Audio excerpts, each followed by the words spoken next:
Good morning. As a chemistry second year English medium, our unit is a D and A of black elements and coordination compounds. Our topic is bonding in coordination compounds. Yes, let's take the crystal field theory, CFT. Crystal field theory. Yes, so crystal field theory proposed by Bethe and Van Vleck scientists. Then, yes, in order to explain the color properties of coordination compounds, then Bethe and Van Vleck proposed this theory. Then, so according to this theory, the metal ligand bond is ionic by means of electrostatic interactions between metal ion and ligands. According to crystal field theory CFT, then the metal ligand bond is ionic. How the ionic bond is formed is, then the metal ion is a positive ion, cation. The ligand in general, it is an electron efficient species, electron rich species. So this is treated as a negative charge or anion. In between is a metal and a ligand. Electrostatic interactions are developed. These electrostatic interactions causes for the formation of ionic bond between metal ion and ligands in coordination compound. Whereas in VBT, valency bond theory, is a valency bond theory, the metal ligand bond is a covalent behavior. Covalent bond, because here is atomic orbitals overlapping takes place. Atomic orbitals overlapping takes place. That's why here is a VBT.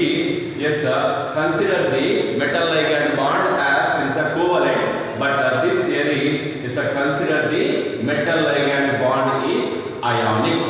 Then yes, here is a ligands either negative charge or neutral. Then in general, yes, here is a ligands are electron rich species. These ligands may be negative charge species or neutral species. Yes, a negative charge species means what? Here is a cyano ligands, nitro ligands, so chloro, bromo, iodo, oxalato. So these are negative charge ligands. Neutral ligands may be, here is what? Water, ammonia, carbon monoxide, pyridine. Okay, so these are the neutral ligands. But there is, according to this concept, the negative charge ligands are considered as point charges. Point charges. Then the neutral ligands are treated as dipoles. Dipoles. Then yes, how a neutral ligand is treated as a dipole is, then so when the neutral ligands approach the central metal ion or atom, is a dipoles are generated in the neutral molecule. Suppose if you take this is a metal atom, then is a when it this is a, you assume so this is the neutral ligand. When the neutral ligand approach the metal ion, then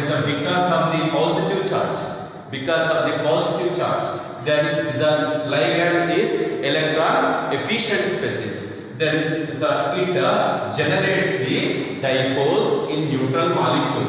Then there is a metal ion. You assume this is the metal ion. This metal ion, that is it generates the dipoles. Generates the dipoles. That's why there is a neutral ligands are treated as there is a dipoles according to crystal field theory. When the neutral ligands approach the metal ion, because of the positive nature, because of the electron deficiency, it generates the poles in positive and negative poles are generated in the neutral molecule. That's why the neutral molecules are treated as dipoles. Then next one, there is a neutral ligands. Okay. Then there is the metal ion is isolated gaseous state.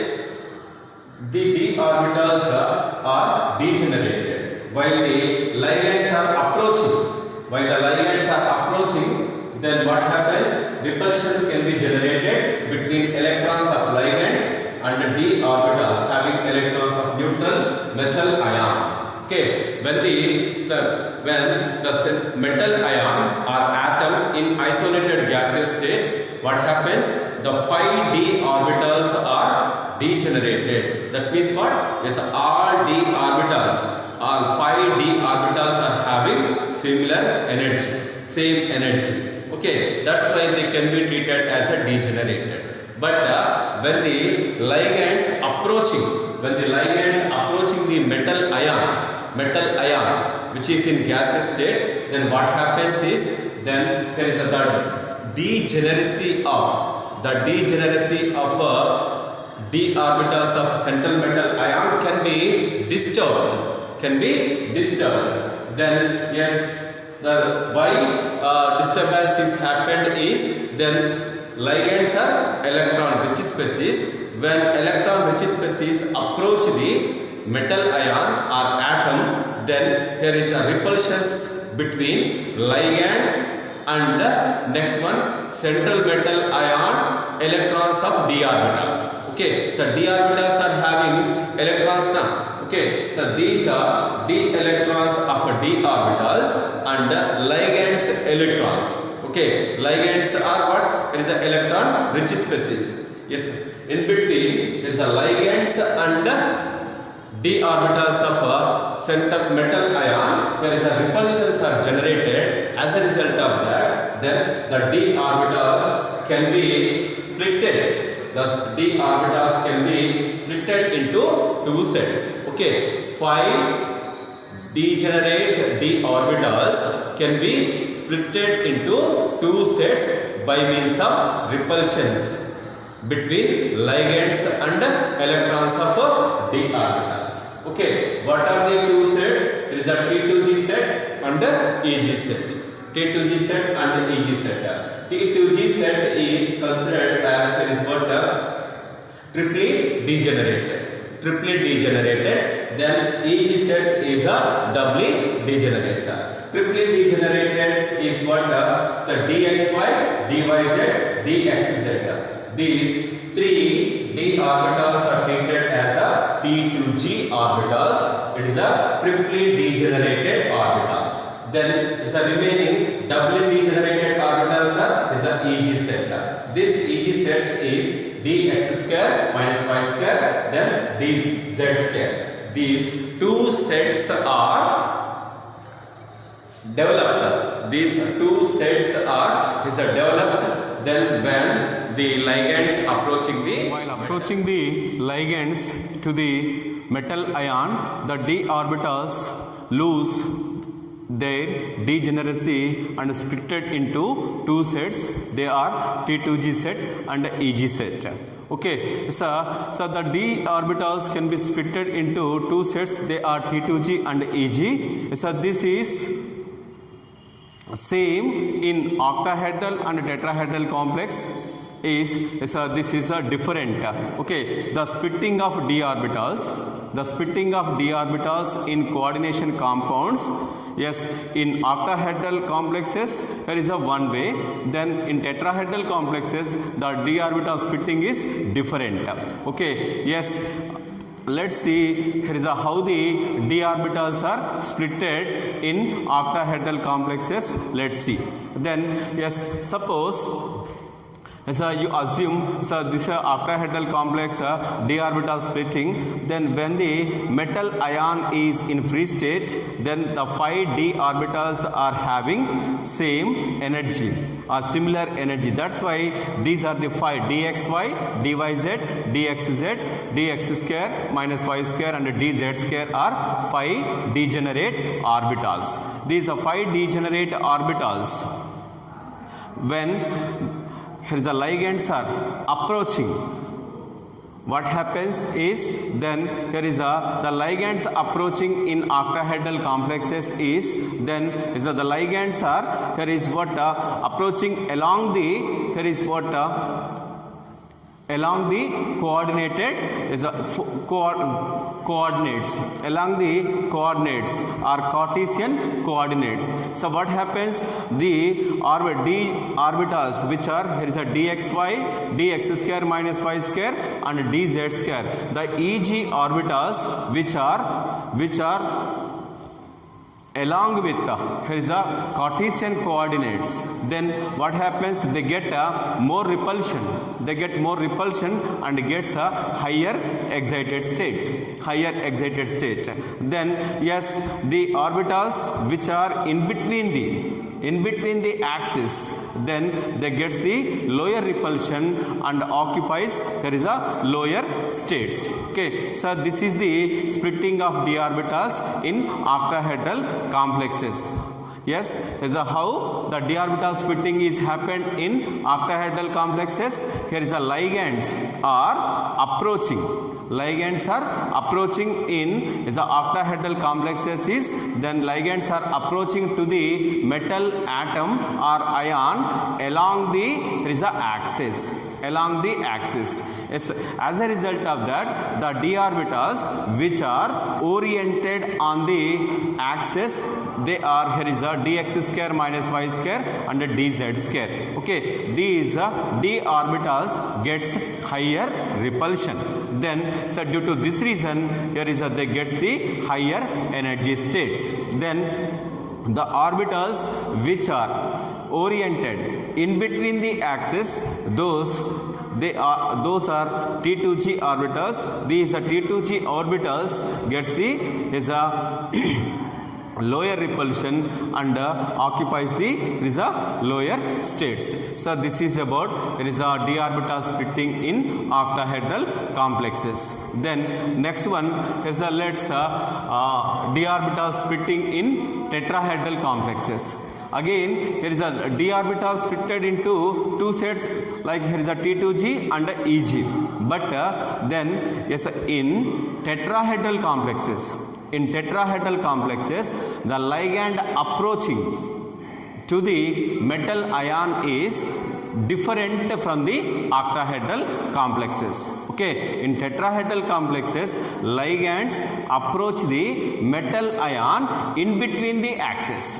As a result of that, the orbitals which are oriented in between the axis gets higher repulsion.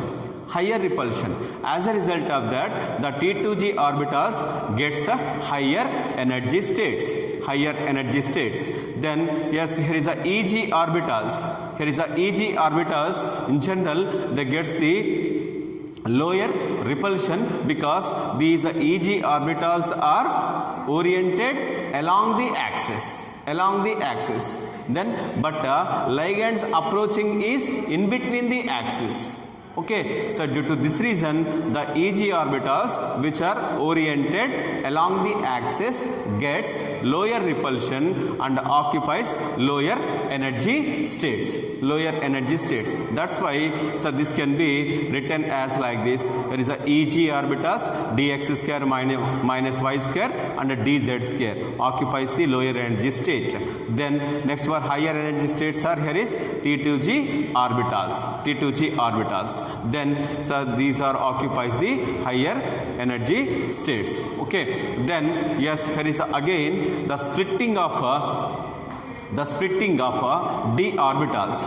The splitting of d orbitals is depend upon whether it is tetrahedral complexes or octahedral complexes. The splitting of d orbitals is depend upon, here is what especially the central metal ion charge, and next one, the strength of ligands. Suppose if the strong field ligands, what happens is the d orbital splitting is maximum. When yes, if the weak field ligands involved in the formation of coordination compound, then the d orbital splitting is lesser. Okay, then yes, how the strength of here is a ligands. ligands is determined is there is a then the when you know the there is a spectrochemical series. When you know the spectrochemical series, so what are the strong field ligands, what are the weak field ligands, so we can identify. Then the spectrochemical series is developed based on the here is what experimental measurements. By experimental measurements, is a spectrochemical series is developed. Yes, what is meant by is a spectrochemical series is yes, the arrangement of ligands. The arrangement of ligands in the increasing order of their field strength. Spectrochemical series means what? The arrangement of ligands in the increasing order of their field strength is called it is a spectrochemical series. Series, the arrangement of ligands in the increasing order of their field strength is called spectrochemical series. Then the field strength or crystal field energy. Crystal field energy, the arrangement of ligands in the increasing order of their field strength or crystal field energy is called spectrochemical series. Okay, then so when you observe the there is a ligands, there is a iodo ligand. Iodo ligand strength is very less than yes there is what carbon monoxide. Then the carbon monoxide, the field strength or crystal field energy is maximum. That's why carbon monoxide is considered as there is a strong field ligand. Then iodo ligand is weak field ligand. Is a iodo is field strength is less than bromo is less than. Then there is a sulfido. Then next one is a thiocyanato. Then its field strength is less than chloro. Then next one its field strength is less than azido, N3 minus. Then its field strength is less than fluoro. Then next one hydroxo. Next one its field strength is less than oxalato, C2O4 minus 2. Then yes its field strength is less than water molecule. Then its field strength is less than isothiocyanato, NCS minus, isothiocyanato. Then next one its field strength is less than EDTA minus 4. That is what ethylene diamine tetraacetato. Ethylene diamine tetraacetato. Then its field strength is less than ammonia. Then ammonia field strength is approximately equal to pyridine. Then yes its field strength is less than ethylene diamine or ethane 1,2 diamine. Then next one its ethylene diamine field strength is less than nitro. That is ethylene diamine is weak field ligand when compared with nitro. Then next one yes here is nitro field strength is less than cyano. Then its field strength is less than carbon monoxide or carbonyl. Then next one here is based on the spectrochemical series is which ligands are treated as weak field ligands, which ligands are treated as it is a strong field ligands is from iodo to then next one is up to water. Then these ligands are treated as weak field ligands. Then next one from NCS minus, isothiocyanato to carbon monoxide. These ligands can be treated as it is a strong field ligands. Then yes, here is the splitting of d orbitals. The splitting of d orbitals is in general greater in octahedral complexes. Overall, when compared with the tetrahedral complexes, in octahedral complexes, the d orbital splitting is greater. Then yes, the tetrahedral in tetrahedral complexes, the d orbital splitting the d orbital splitting, yes, here is what the splitting energy is. Here is a delta T equal to 4 by 9 delta O. O means what? Octahedral. Is in tetrahedral. Tetrahedral complexes d orbital splitting is equal to 4 by 9 delta O. Based on this phenomenon, then is in tetrahedral complexes d orbital splitting is there is a less when compared with octahedral complexes. This is about here is a crystal field theory. Then how the, yes, according to this concept, here is a metal ligand bond is ionic. Next one is this ionic bond is formed by means of electrostatic attractions between ligand and metal ion. Then next one is in this phenomenon, here is what d orbital splitting takes place. How the d orbital splitting takes place?